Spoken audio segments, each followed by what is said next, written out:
Dear student, you are most welcome to our educational channel mechanical Pandit. और मैं आपके प्यारे पांडे सर। आज जो है बेसिकली ये क्वेश्चन जो है डैम्प्ड फ्री वाइब्रेशन का है और लॉगरिथमिक जो है लॉगरिथमिक डिक्रीमेंट का क्वेश्चन है। तो इसके आगे बढ़ें, ठीक ना। तो मैं थोड़ा सा उसके पहले जो है आपको 2 मिनट का ओवरव्यू देना चाहता हूँ, तो उसको थोड़ा सा ध्यान रखिए। तो इस क्वेश्चन को पढ़ने और बनाने में थोड़ा सा मज़ा आ सकता है, आएगा। देखिए, सबसे पहले हम जब डैम्प्ड फ्री वाइब्रेशन का इक्वेशन निकाले थे, ठीक है ना। यही डैम्प्ड फ्री है, स्प्रिंग है, डैम्पर है और मास है, ये वाइब्रेटिंग एलिमेंट है। और इनसे इक्वेशन निकाले थे तो ये कैरेक्टरिस्टिक्स इक्वेशन निकला था हमारा, ठीक ना। ये कैरेक्टरिस्टिक्स इक्वेशन निकल गया था। इस कैरेक्टरिस्टिक्स इक्वेशन के हेल्प से हमने वाइब्रेशन का इक्वेशन निकाला था। और वह इक्वेशन जो है मैं पहले आपको दिखा दूँ, ठीक है ना।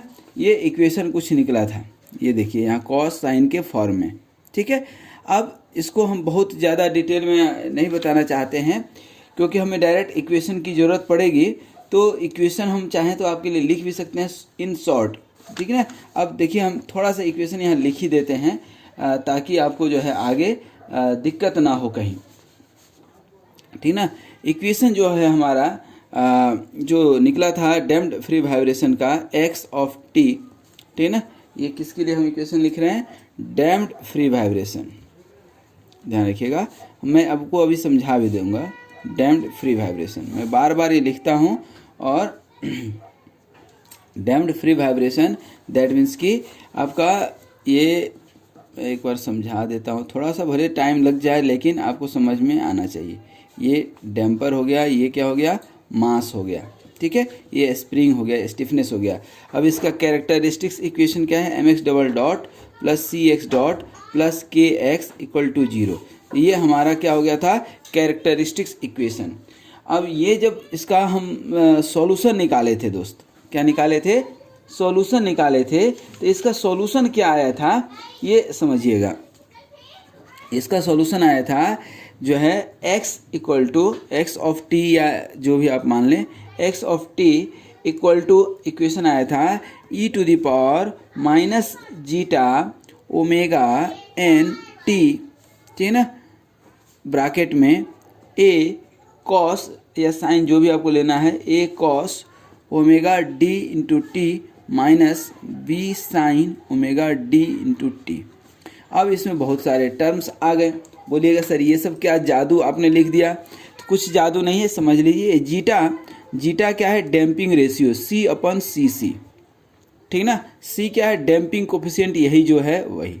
और ये CC क्या है? अब CC है आपका क्रिटिकल डैम्पिंग। क्रिटिकल डैम्पिंग कहे तो 2m ओमेगा, याद रखिए 2m ओमेगा। एक जगह पर सारा फार्मूला हम लिख दे रहे हैं, ठीक ना। 2m omega. अब ये WD क्या है सर? तो ये WD है आपका square root of 1 minus zeta का स्क्वायर। जीटा क्या है? यही डैम्पिंग रेशियो, और इनटू ओमेगा। ओमेगा यही आपका नेचुरल फ्रीक्वेंसी। अब बोलिएगा सर ये जो है A और B, तो A और B कांस्टेंट है जो बाउंड्री कंडीशन के हेल्प से निकलता है, ठीक है। एक डिस्प्लेसमेंट निकाल लिए। इसी तरह से वेलोसिटी इसका निकाल सकते हैं, डिफरेंशिएट कर देंगे तो एक्सेलरेशन निकाल सकते हैं, ठीक है। अब आइए आगे बढ़ें। तो ये डैम्पिंग रेशियो जो जीटा है आपका, ये क्या हो सकता है? 1 भी हो सकता है, ग्रेटर देन भी 1 हो सकता है, लेस देन 1 हो सकता है।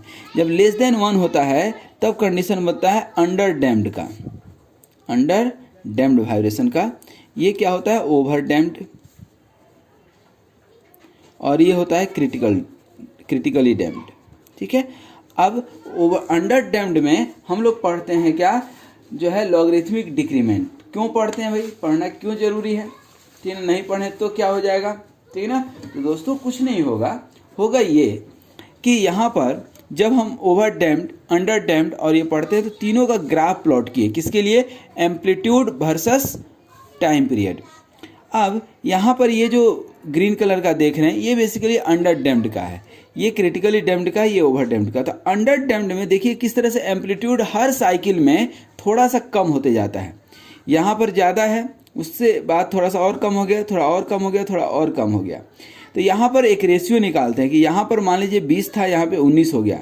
तो रेशियो ऑफ 20/19 दैट मीन्स कि ratio of x1 to x2, the natural log of ratio of two successive amplitude is called logarithmic decrement. याद रहेगा, लॉगरिथमिक डिक्रीमेंट। तो यहाँ पर अब हम लोग निकालते हैं क्या, लॉगरिथमिक डिक्रीमेंट, और उसको इंडिकेट करते हैं डेल्टा से। डेल्टा इक्वल टू होता है नेचुरल लॉग ऑफ x1/x2।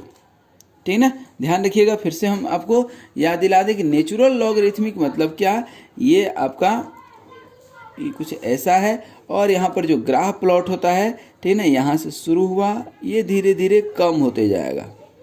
ठीक ना, और ये मान लीजिए कितना है आपका x1, ठीक है, ये कितना है आपका x2, ये कितना है x3, ये कितना है x4, इस तरह से कम होते जाएगा। इसलिए n नंबर अब जाएगा, n नंबर होगा तो क्या हो जाएगा, यही delta equal to 1/n natural log of xn/xn+1।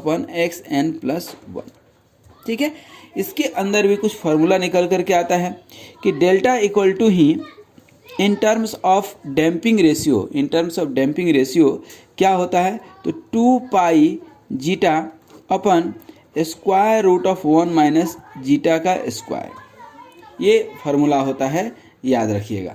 ठीक है ना, ये फार्मूला होता है। और यहाँ पर एक चीज़ और हम थोड़ा सा दिखा दी, ये ओमेगा डी हमने लिख दिया। ठीक ना, टाइम पीरियड यहाँ पर एक साइकिल से दूसरे साइकिल के बीच का जो टाइम पीरियड होता है t, वह होता है 2π/ω_d, डैम्प्ड वाइब्रेशन। क्या होता है दोस्तों, डैम्प्ड वाइब्रेशन। इसके अलावा और संभवतः किसी फार्मूला की ज़रूरत आपको नहीं पड़ेगी। ठीक है ना, इसमें ऑलमोस्ट सारे फार्मूला आपको मिल गए। ठीक है, तो अब ये हो गया, तो ये ध्यान रखिएगा, ये एक इम्पॉर्टेंट जो है वेरी वेरी इम्पॉर्टेंट फार्मूला का लिस्ट हमने एक तरह से आपको बना दिया। ठीक है, अब इसको हम थोड़ा सा आगे बढ़ते हैं। ठीक है ना, आगे बढ़ें तो अब आ जाइए कि क्या दिया हुआ है इस क्वेश्चन में। ठीक है ना, सबसे पहले हम लिखते हैं गिवन।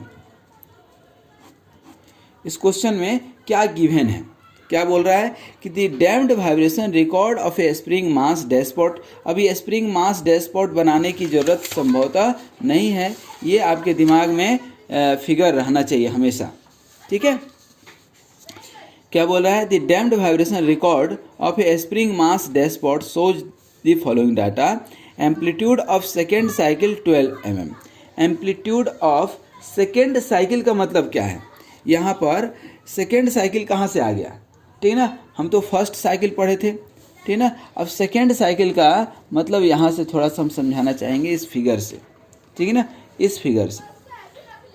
ठीक है ना, ये सेकेंड साइकिल, ये फर्स्ट साइकिल है, ये सेकेंड साइकिल है। मैंने x2 दिया हुआ है आपको, क्या दिया हुआ है, x2 दिया हुआ है। ठीक है ना, और ये थर्ड साइकिल है। तो यही बोल रहा है ये क्या, कि amplitude of second cycle is 12 mm। Amplitude of third cycle मतलब x2 दिया हुआ है 12 और x3 दिया हुआ है 10.5। मतलब इसको थोड़ा सा समझने की अभी भी ज़रूरत है। यहाँ से हुआ नीचे और फिर ये गया, फिर ये गया, फिर ये गया, कम होते जाएगा। तो ये फर्स्ट साइकिल है, ये फर्स्ट साइकिल है, ये सेकेंड है, ये थर्ड है। तो x2 दिया हुआ है आपको 12 और x3 दिया है आपको 10.5। ठीक है, स्प्रिंग कांस्टेंट दिया हुआ है के दिया हुआ है कितना, 8 किलो न्यूटन पर मीटर दिया है। मास ऑफ द स्प्रिंग, ये जो मास है ठीक है वो दिया हुआ है। मास on the spring 2.5 kg। Determine the damping coefficient and logarithmic decrement. तो आपको ये डैम्पिंग कोफिशिएंट निकालना है और लॉगरिथमिक डिक्रीमेंट निकालना है। ठीक है, ये दो चीज़ आपको निकालना है। ठीक है ना, कैसे निकलेगा, अब थोड़ा सा ध्यान दीजिए। लॉगरिथमिक डिक्रीमेंट क्या होता है, ठीक है ना, अभी हम पढ़े हैं। ठीक है ना, अभी हमने आपको बताया है, यही है ना 1/n। तो ये डायरेक्ट निकालना हो तो 1 सक्सेसिव निकालना हो तो x1/x2, x2/x3 भी हो सकता है। ठीक है ना, तो डेल्टा इक्वल टू क्या हो सकता है, natural log of x1/x2 equal to natural log of x2/x3 भी हो सकता है। इसमें कोई जो है जादू नहीं है, ठीक ना। तो यहाँ पर x2 और x3 का वैल्यू दिया हुआ है, ठीक ना। अब देखिए तो यहाँ पर delta equal to natural log x2 upon x3, x2 का वैल्यू कितना दिया है 12 और x3 का कितना दिया है 10.5। तो यहाँ से आप सॉल्व करेंगे, ठीक ना, तो आपको ये 0.13 आंसर आ जाएगा। डेल्टा इक्वल टू 0.13, ये आपको एक वैल्यू मिल गया किसका, लॉगरिथमिक डिक्रीमेंट का, कितना 0.13। क्या mm देख लीजिए किस में दिया है, mm में, तो mm में, ठीक है। यहाँ तक कोई डाउट? तो ये डेल्टा तो आपको ऐसे ही मिल गया दोस्त, डेल्टा के लिए आपको कुछ करने की जरूरत ही नहीं पड़ी। अच्छा ये देखिए स्प्रिंग कांस्टेंट दिया है और मास दिया है, तो आप क्या नेचुरल लॉगरिथम नहीं निकाल सकते हैं क्या? सॉरी नेचुरल फ्रीक्वेंसी ओमेगा क्या होता है, स्क्वायर रूट ऑफ के बाई एम होता है कि नहीं।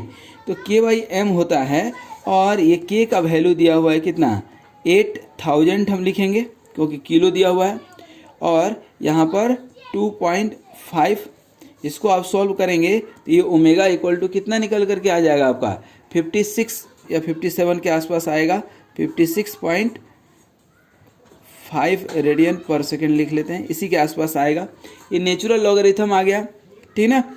अच्छा अब जब आपका डेल्टा आ गया है तो अभी हम एक फार्मूला बताए हैं, डेल्टा इक्वल टू कहीं पर ये 2 पाई जीटा अपन 1 माइनस जीटा का स्क्वायर। थोड़ा सा देखिए तो डेल्टा इक्वल टू होता है 2 pi zeta upon 2 pi zeta square root 1 minus zeta का स्क्वायर, ठीक है।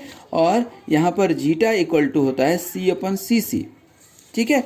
और c का वैल्यू मालूम है नहीं मालूम है, सी का वैल्यू मालूम है, यस मालूम है, नहीं मालूम है तो निकाल सकते हैं। सी क्या होता है 2m ओमेगा, 2m का वैल्यू दिया हुआ है 2.5 और ओमेगा का भी वैल्यू दिया हुआ है, अभी आप निकाले हैं 56.5। तो सी का वैल्यू कितना निकला, सी का वैल्यू आपका कितना निकल गया, यहाँ पर आप निकालेंगे सॉल्व करेंगे तो ये आपका आ जाएगा 283 न्यूटन सेकेंड पर मीटर, ठीक है ना। ये सी निकल गया, सी निकल गया। अच्छा एक चीज़ और देखिए तो दोस्तों, ठीक है ना, यहाँ पर ध्यान दीजिएगा, ये डेल्टा का वैल्यू कितना है, यहाँ पर डेल्टा का वैल्यू कितना है 2 pi zeta upon square root 1 minus zeta square. ये लॉगरिथमिक डिक्रीमेंट निकलता है किसके लिए, अंडर डैम्प्ड वाइब्रेशन के लिए, अंडर डैम्प्ड वाइब्रेशन के लिए, याद रखिएगा किसके लिए, अंडर डैम्प्ड वाइब्रेशन के लिए।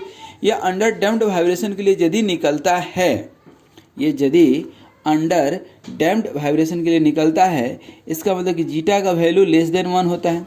जीटा का वैल्यू यदि लेस देन 1 होता है मतलब कि 1 से कम ही होगा, तो इसका वैल्यू स्क्वायर में 1 से वैल्यू तो और कम आएगा, तो बहुत कम आएगा, तो इसको इग्नोर कर सकते हैं। तो delta equal to 2 pi zeta लिख सकते हैं। डेल्टा का वैल्यू आप निकाल चुके हैं 0.13, 2 पाई कांस्टेंट है तो जीटा का वैल्यू नहीं निकल जाएगा, और यहाँ से जीटा का वैल्यू यदि हम निकालेंगे तो that you will find here 0.021, ठीक है 0.021। इसकी कोई यूनिट नहीं होगी क्योंकि क्या है, ये रेशियो है, डैम्पिंग रेशियो है।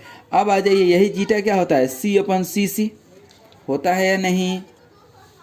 देखिए तो जीटा का वैल्यू आपको निकल गया यहाँ पर कितना 0.021, 0.021 इक्वल टू सी कितना है, अरे भाई सी तो निकालना ही है, देखिए ना यहाँ पर सी तो निकालना ही है। तो ये सी अपन और सी का वैल्यू ये निकाले हैं 283, तो यहाँ पर सी का वैल्यू नहीं निकाल सकते हैं। यहाँ से अब सी का वैल्यू यदि आप निकालेंगे डैम्पिंग कोफिशिएंट, तो यहाँ पर वैल्यू आएगा आपका 6 न्यूटन सेकेंड पर मीटर। दैट मीन्स कि यहाँ पर सी का वैल्यू हम क्या लिख सकते हैं 6 न्यूटन सेकेंड पर मीटर, ठीक है। तो ये सी का भी वैल्यू निकाल लिए और डेल्टा का भी वैल्यू निकाल लिए, ठीक है। तो इन दिस वे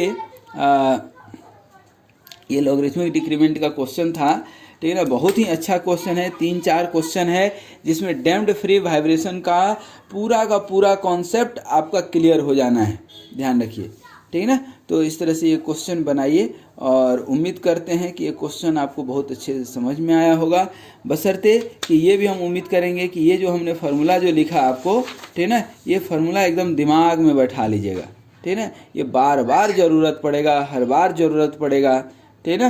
तो हम लोग इसी उम्मीद के साथ आज विदा लेंगे और it is my kind request कि जो है इस चैनल को थोड़ा सा प्रमोट करना जो है स्टार्ट कर दीजिए। It is very new channel. और दूसरा इसलिए नहीं प्रमोट करना है कि मुझे कोई फ़ायदा होगा। आप देखते होंगे अपने चैनल पे कहीं कोई एड या कुछ ऐसा नहीं है, ठीक है। इट इज़ टोटली फ्रीली जो है रोटेटेड अमॉन्ग द स्टूडेंट। हम स्टूडेंट के लिए जो है आपके लिए करते हैं। तो आप शेयर करते हैं ना, जब इसको प्रमोट देखिए शेयर करते हैं, प्रमोट करते हैं, तो आपके ही कलीग्स को फ़ायदा होता है। और कहते हैं ना, कर भला तो हो भला। जहाँ तक मेरी बात है, तो आप जब प्रमोट करते हैं तो मुझे एक प्रोत्साहन मिलता है कि नहीं, बच्चों के लिए थोड़ा सा और मेहनत करना चाहिए, ठीक है ना। हमारे वीडियो में थोड़ा बहुत आपको प्लस माइनस हो सकता है, कंटेंट की 100% गारंटी है, ठीक है। तो thank you very much for watching this video. Be healthy, happy and keep smiling. Thank you very much.